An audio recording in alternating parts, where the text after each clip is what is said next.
Good day everyone. Chapter 18 Glass and Glazing. Section 1801 General Requirements. A. This chapter shall apply to exterior glass and glazing in all occupancies, except groups A, B, and J occupancies not over 3 stories in height, and 2. Interior and exterior glass and glazing in all occupancies subject to human impact as specified in this code. B. Standard for material shall conform to the provision set by the Secretary on glass dimensional tolerance, breaking stress levels, and design safety factors. C. Each light shall bear the manufacturer's label designating the type and thickness of glass. Each light with special performance characteristics such as laminated, heat strengthened, fully tempered, or insulated shall bear the manufacturer's identification showing the special characteristics and thickness by etching or other permanent identification that shall be visible after the glass is glazed. Section 1802 Area Limitation. Exterior glass and glazing shall be capable of safety withstanding the load due to wind pressure for various height zone above ground acting inward or outward. The area of individual lights shall not be more than the maximum allowable area of glass according to the wind load multiplied by the appropriate adjustment factor. Section 1803 Glazing. Glass firmly supported on all 4 edges shall be glazed with minimum lapse and edge clearance in accordance with Section 1801 paragraph B, provided that glass edge clearance is fixed opening shall be not less than what is required for wind and earthquake drift. For glass not firmly supported on all 4 edges, and design shall be submitted for approval of the building official. Glass supports shall be considered firm when deflection of the support at design load does not exceed 1/175 of the span. Section 1804 Louvered windows. Regular plate, sheet, or pattern glass in jalousies and louvered windows shall not be thinner than 5.6 mm minimal and not longer than 1.20 meters. Exposed glass edges shall be smooth. Section 1805 Impact. Firmless glass doors, glass indoors, fixed glass panels, and similar glazed openings which may be subject to accidental human impact shall conform with the requirements set forth by the Secretary on impact loads of glass, except in the following case. Number 1. Bathtub and shower enclosure shall be constructed from approved shatter-resistant materials such as reinforced glass not less than 5.6 mm thick, full tempered glass not less than 4.8 mm thick, or laminated safety glass not less than 6.4 mm thick. Number 2.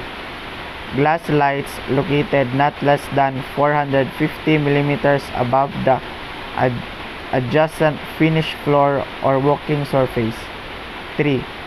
Glass lights when the least dimension is not greater than 450 mm. Number 4. Glass lights 1.50 square meters or less in area. Chapter 19 The use of computers. Section 1901 General Rule. The use of computers for all or any part of the design of buildings under this code is permitted provided that all programs to be used are documented. Section 1902 Program Documentation. Documenting a program under this code consists of filing with the building official a reference to a publication or publications accessible to him where the detailed description of the program or a brief statement of the theoretical background of the program including a description of algorithms used are found. Section 1903 Submission of computer-generated computations. A copy of the output sheets for computer-generated computations shall be submitted as a part of the design computations.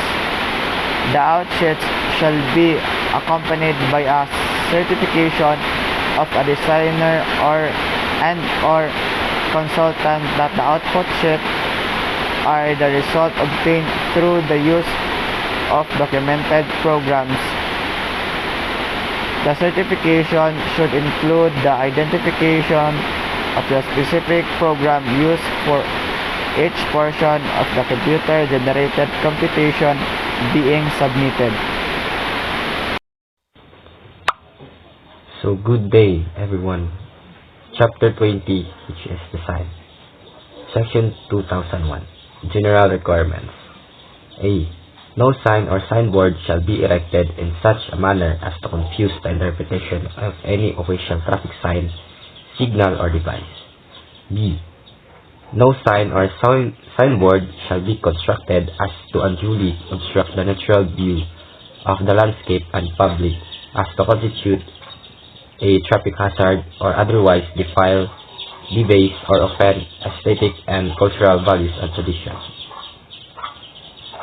Section 2002, which is the maintenance.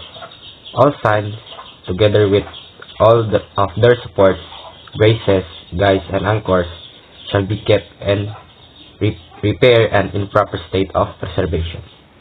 Section 2003, Design and Construction. Sign structure shall be designed and constructed to resist all forces in accordance with the National Structural Code for buildings. For signs on buildings, the dead and lateral loads shall be transmitted through the structural frame of the building. Section 2004, which is support and anchorages. A, which is the general. The supports and anchorage of all signs or sign structures shall be placed in upon private property. Letter B, which is the material. Materials for construction of signs or sign structures shall be of the quality and grade as specified in this code. Letter C, restrictions on combustible material. All signs or sign structures erected in highly restricted fire zones shall have structural members of incombustible material. D. Non-structural trim.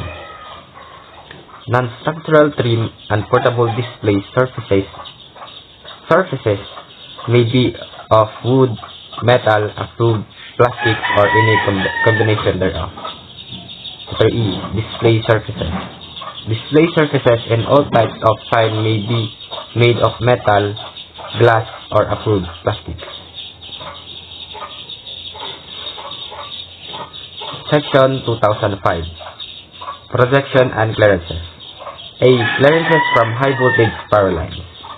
Clearances of signs from high voltage power lines shall be in accordance with the Philippine Electrical Code. Letter B. Clearances from fire escapes, exits, and standpipes.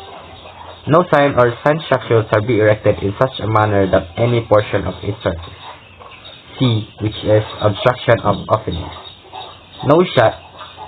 No sign shall obstruct any opening to such an extent that light ventilation is reduced to a point below that required by this code. D. Projection over alleys. No sign or sign structure shall project into any public alley below a height of 3 meters above established sidewalk grade, nor project more than 300 millimeters where the sign structure is located 3 meters to 4.5 meters above established sidewalk grade. Section 2006, which is lighting. Signs shall be illuminated only by electrical means in accordance with the Philippine Electrical Code. Chapter 21, which is the transitory and final provision.